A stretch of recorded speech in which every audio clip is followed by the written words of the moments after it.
Olá pessoal, tudo bem? Estamos de volta para mais uma aula. Na aula de hoje nós vamos falar sobre o conjunto dos números inteiros. Os números mais 1, mais 2, mais 3, mais 4, reticências, mais 10, reticências, mais 25, reticências, mais 100, reticências, ou seja, infinito, né? São chamados números inteiros positivos, porque possuem um sinal de mais.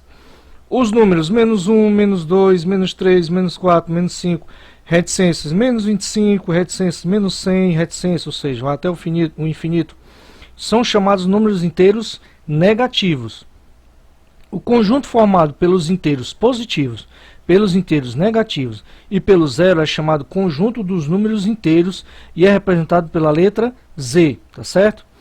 Ele é infinito tanto para o lado negativo quanto para o lado positivo. Certo? Aqui nós temos o zero, à sua esquerda temos os números negativos, que são decrescentes, e à sua direita nós temos os números positivos, que são crescentes. Tá certo? Começa do 1, 2, 3, vai até o infinito.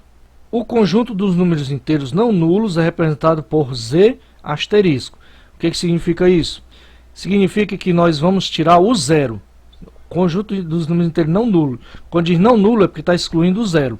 Então, seria o conjunto sem o número 0. Vamos falar aqui a respeito da reta numérica. Um dos recursos usados para a localização dos números é a reta numérica. Nós temos aqui dois exemplos. O exemplo 1, uma fita métrica, certo? Outro exemplo 1, outro tipo de fita métrica. E eles lembram uma reta numérica, tá certo? Vejamos a seguir como construir uma reta numérica. Primeiro passo, desenhamos uma reta e escolhemos um ponto de origem, qualquer da reta, ao qual associamos o número 0. E denominamos a origem. Por exemplo, traçamos uma reta aqui, certo? Colocamos uma setinha e vamos marcar aqui um traço e vamos dizer que é a nossa origem. E aqui é o ponto de partida. Segundo passo, escolhemos um ponto da reta à direita do ponto O, do ponto de origem, e a esse ponto associamos o número mais 1.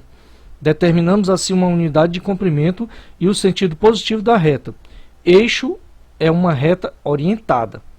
Então vamos lá, ó. Nós temos aqui a nossa origem, que é o 0, e à direita nós marcamos o ponto mais 1, ou seja, positivo.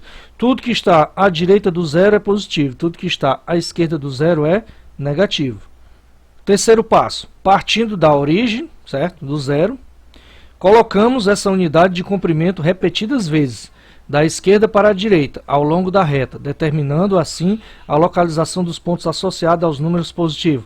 Mais 2, mais 3, mais 4, mais 5, infinitamente.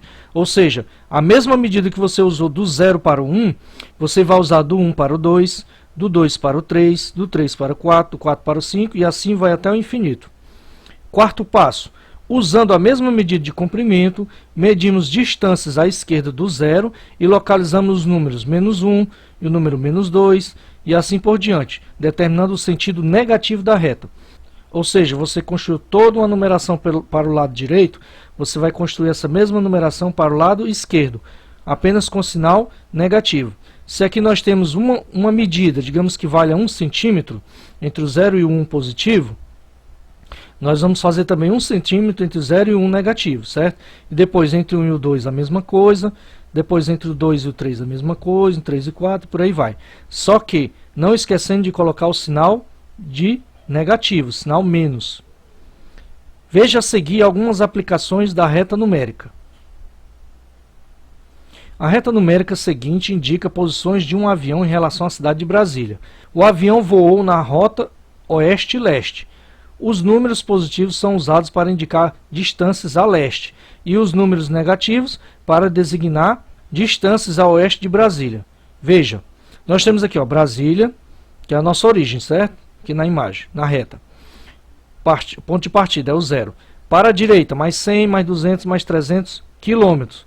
Para a esquerda, menos 100, menos 200, menos 300, menos 400 quilômetros, porque essa reta está medida em quilômetros. A reta numérica ao lado representa altitudes e profundidades em relação ao nível do mar. Ele está se referindo a esta reta aqui. Os números positivos são usados para indicar as altitudes e os números negativos para indicar as profundidades. a reta numérica não precisa necessariamente estar na posição horizontal. Ou seja, nós sempre fazemos a reta na posição horizontal, certo? Deitada. Mas aqui, ó, não é necessário, nós podemos fazer também na posição vertical, tá certo? E aqui o nível do mar é considerado o ponto de partida, nossa origem, é o zero. O que está acima do mar é positivo, ó, mais 50, mais 100, mais 150. O que está abaixo do nível do mar é profundidade, menos 50, menos 100, menos 150. O que significa isso? Que está abaixo do nível do mar. Agora observe a reta numérica em que os pontos A e P estão em destaques. Vamos lá, nós temos aqui uma reta numérica, certo?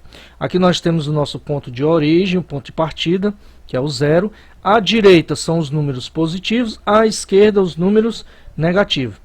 O ponto A, ele está indicando mais 2, ou seja, ele está valendo 2 positivo. O ponto P está indicando menos 4, ou seja, ele está a 4 dígitos de distância do ponto zero, só que negativo. Em uma reta numérica, cada ponto destacado é chamado imagem geométrica do número inteiro. Assim, o ponto A é a imagem geométrica do ponto mais 2, ou seja, o A representa a imagem geométrica do número mais 2. O ponto P é a imagem geométrica do número menos 4. O ponto P é a imagem geométrica do número menos 4. Cada número inteiro é chamado abscissa do ponto correspondente. Assim, o número mais 2 aqui representado, é a abscissa do ponto A. O número menos 4 é a abscissa do ponto P. Muito bem, pessoal, chegamos ao final de mais uma aula. Espero que vocês tenham aprendido e aguardo vocês nas próximas aulas. Até lá, pessoal. Tchau.